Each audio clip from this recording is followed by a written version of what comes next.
Who the f are you? Just some dude with a mop!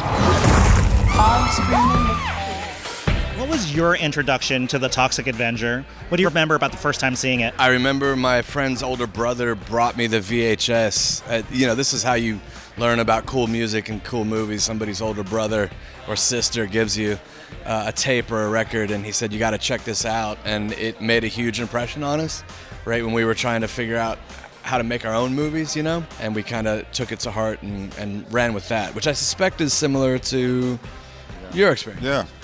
I think I saw it. My friend Chris and his older brother had it, and it was like a sort of a VHS copy that was being passed around the neighborhood, and it was our turn to pop our cherry with Lloyd Kaufman's work.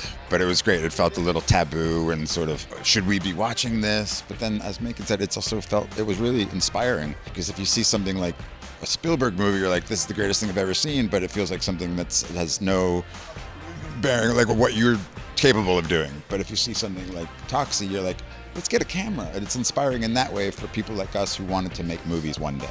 Take care of this toxic waste. When did you watch the OG movie for the first time? Literally right after Macon sent me the most gorgeous letter asking me to be a part of the film and telling me the work he's seen me in and the nuance and choices I've made and why he thinks those choices could be a great addition to Toxic Avenger. When you did finally see the movie, I was like, oh, and what part of that feels related to that, but also I'm interested? Tell me more. I grew up with the animated series, the Toxic Crusaders!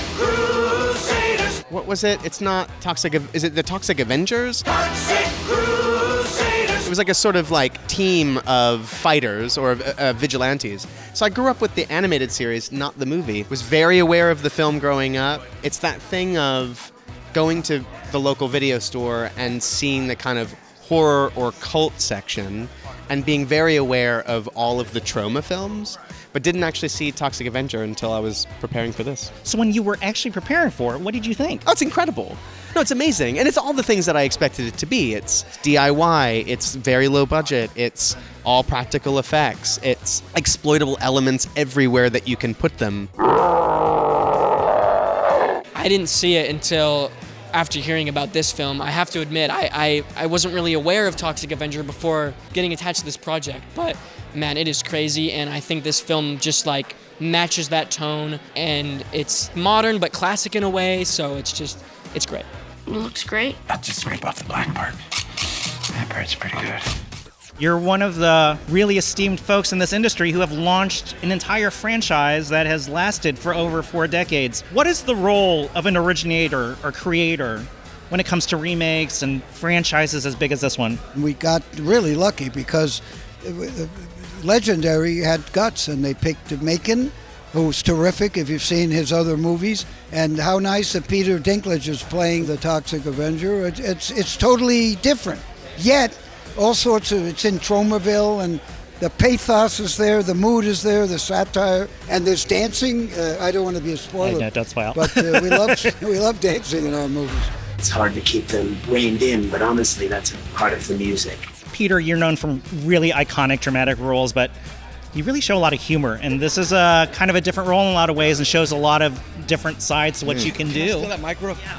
That's exactly it, because like he can do dark, heavy, dramatic gravitas and simultaneously lighthearted humor and also very physical. It's all this stuff. He can hit all those notes kind of simultaneously. So that was the thinking. Sorry, I didn't mean to cut in front of you. No, thank you. More praise.